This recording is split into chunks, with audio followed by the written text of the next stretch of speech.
তো নমস্কাৰ সকলোকে স্বাগতম জনাইছো মোৰ আন এটা নতুন ভিডিঅ' লৈ। তো আছো বৰ্তমান বন্ধুহঁতৰ ঘৰত, মোৰ খাস পাৰ্টনাৰ আমাৰ বিজয়। কি খবৰ? বঢ়িয়া বঢ়িয়া। তো আছো বৰ্তমান ফুলুকাৰবাত। তো অলপমান মুখ চুখ ধুই ললো, যি গৰম আৰু সিহঁতৰ ঘৰটো মানে বঢ়িয়া লাগছে। মই আচলতে আলহীৰ ঘৰত গ'লে এই ঘৰ চৰবোৰ কিবা এটা চাই ভাল পাওঁ, কিয় বা নাজানো। আৰু ঘৰটোৰ লগতে শুনি কৰিছে এই ফুলৰ গছ গছনিবোৰ, মোৰ ভাল লাগে সেইকাৰণে। আৰু বিজয় অহাৰ গাঁৱৰ মাজেৰে ৰেলো যায়, কেনে লাগে?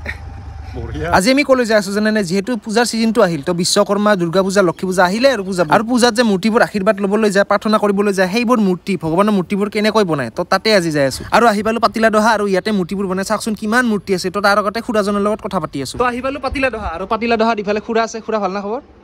আছো মোটামুটি বেয়া নহয়। তো খুৰা এইবোৰ যে বনাই আছে, মূৰ্তিবোৰ যে বনাই আছে, তো কিমান দিনৰ পৰা কৰি আছে, মানে কিমান বছৰৰ পৰা কৰি আছে?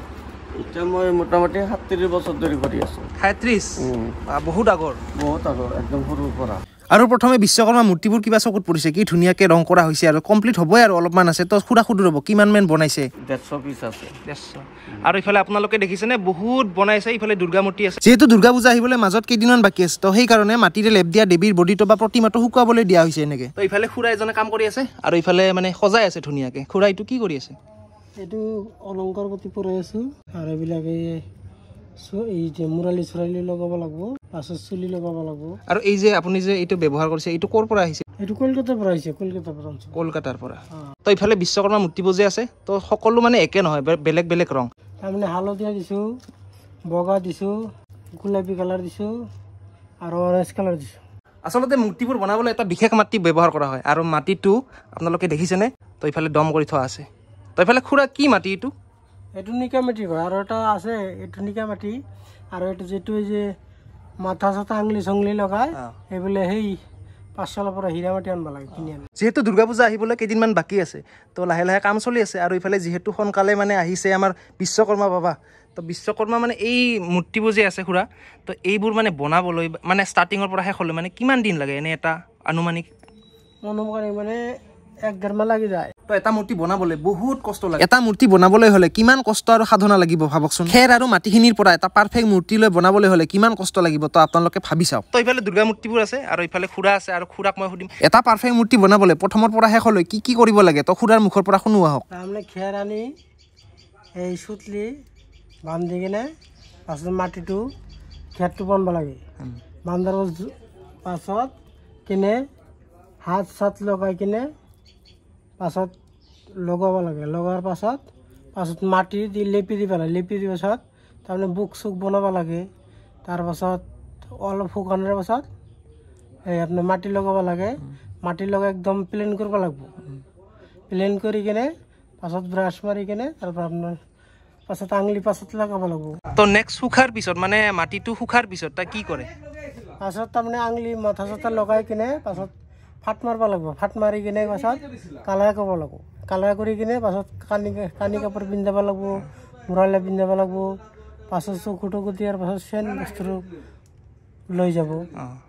তো বনোৱাৰ কিছুমান নিয়ম আছে নেকি? যেনে কিছুমান আমি ভাবোঁ যে এনেকৈ নাপায় তেনেকৈ নাপায়, কিছুমান নিয়ম আছে নেকি? নিয়ম আছে, এইবিলাক ভালকৈ নিয়ম নীতি কৰিব লাগিব।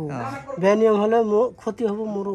যিহেতু দুৰ্গা পূজা আহি আছে, সেইকাৰণে মই ভাবিছিলোঁ আগতীয়াকৈ দুৰ্গা মূৰ্তিবোৰ বনাই নেকি, এইটো নহয়। তো শুকুৱাবলৈ দিয়াহে হৈছে প্ৰতিমাবোৰ, আৰু পূজাৰ 4-5 দিন আগতেহে মানে সম্পূৰ্ণ কৰা হয় প্ৰতিমাবোৰ বনাই। আজি আহিছে যদিও ভালকৈ দেখাব নোৱাৰিল। তো পূজাৰ আগে দুৰ্গা পূজাৰ আগে মই এটা ধুনীয়া ভিডিঅ'ৰ সৈতে আপোনালোকক দেখাম, আকৌ এবাৰ আহিম। তো আপোনালোকে দেখি থকা এইবোৰ দেখিছেনে? চব দুৰ্গাৰ মূৰ্তি, চব এটা এটা এটা এটা ইয়াতে বহুত আছে। তো যিমান দেখিবলৈ মানে পোৱা যায় সিমানেই আছে। তো তাৰমানে যিমান চকু যায় আৰু ইফালে যিমান আছে চব মূৰ্তিবোৰ। তো লাহে লাহে কাম চলি আছে, আৰু ইফালে বিশ্বকৰ্মা মূৰ্তিবোৰ কাপোৰ কানি পিন্ধাই ধুনীয়াকৈ সজাই থকা হৈছে। আৰু চাওকচোন কি ধুনীয়া মৰম লাগে নহয়নে? যিহেতু ওচৰত কাম চলি আছে, অলপ চাউণ্ডো আহিছে, তো তাৰ কাৰণে বেয়া নাপাব। তো খুৰা সুধিম, তো খুৰা কি কি মূৰ্তি বনাই ইয়াতে? আমি ইয়াতে সব মূৰ্তি বনাওঁ। পাক্কাৰ মূৰ্তি বনাওঁ, ফাইবাৰৰ বনাওঁ, এইভাগে মাটিৰ ডাকৰ কাম কৰোঁ। যিকোনো মূৰ্তি সবে বনাওঁ। তো খুৰা এইবোৰ যে কাপোৰ আছে ক'ৰ পৰা আহে এইবোৰ? এইবিলাক কলিকতাৰ পৰা। কলিকতাৰ পৰা? তো চাওক কলিকতাৰ পৰা কাপোৰ আহে, আৰু আমাৰ ইয়াতে কাম কৰি খুৰাই ধুনীয়াকৈ কাপোৰ কানি পিন্ধাই আছে ধুনীয়াকৈ। তো এইবোৰ মূৰ্তিবোৰ দেখিছেনে? তো অকণমান চাই আছোঁ কেনেকৈ বনায়, বাপৰে। তো পাৰিবি না? কেনেকৈ পাৰি? এইবিলাক মূৰ্তিটো ধৰ আমাৰ এইবিলাক এক্সপিৰিয়েঞ্চো নাই, এক্সপিৰিয়েঞ্চ লাগিব ভাল কৰি। আপোনালোকে যিমান ভাবে সিমান সহজ নহয় দেই। একদম দিনে ৰাতি একাকাৰ কৰি কামবিলাক কৰি আছে নিখুঁতভাৱে। খুৰা কওকচোন, এটা মূৰ্তি বনাওঁতে কিমান মান খৰচ যায়? খৰচটো বহুত হয়। মাটি যায়, খেৰ যায়, বাঁহ, চুতলি আৰু কানি কাপোৰ, তাৰপিছত মুৰালি আছে, পুতি আছে।